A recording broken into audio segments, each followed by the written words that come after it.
All right, we're going to go through a lower body warm up now. So the first one is going to be a side lying clam. So a lot of people will do this and just use their hip flexors. So really want you to pay attention to this.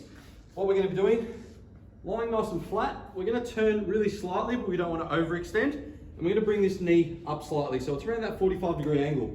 What we're going to focus on doing here is all we're going to do is lift out. So important that we don't lift out and rotate. So we want, especially that right side, to be stuck down as we're just rotating out. So you notice it's a really small movement, but it's really going to fire up that glute without getting those hip flexors involved, and it'll take all the tension out of your lower back. So if you feel like you're feeling it through your lower back or your hip flexors, chances are you're going up too far and trying to rotate.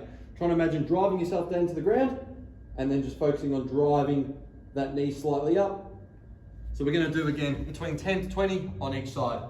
From there, like the upper body warm up, we're going to go into a side plank. Again, we want to warm up that core.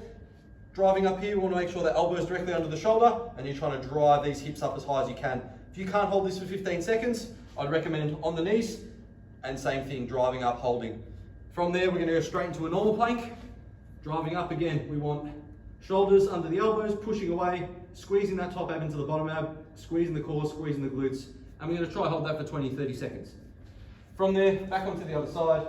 Again, want to go up onto the side plank, driving that bum, trying to drive as high as you can in the air, keeping that straight line all the way from your ear down to the floor. Again, if you can't do that on the knees, same thing, keeping that as high as you possibly can.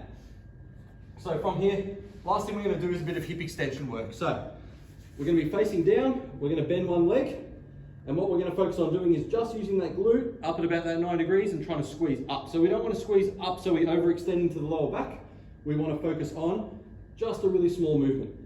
So we're trying to, by keeping that at 9 degrees, we're taking the hamstring out of the movement, and we're trying to just get that nice squeeze through that through that glute. So we're going to go one side again, 10 to 20, other side, want that same thing. You might notice you have one side where you can extend a bit better. So I might spend even like an extra 10 reps on that weaker side to just help, again, get that activated for all your lower body extensions and your lower body sessions you're about to do.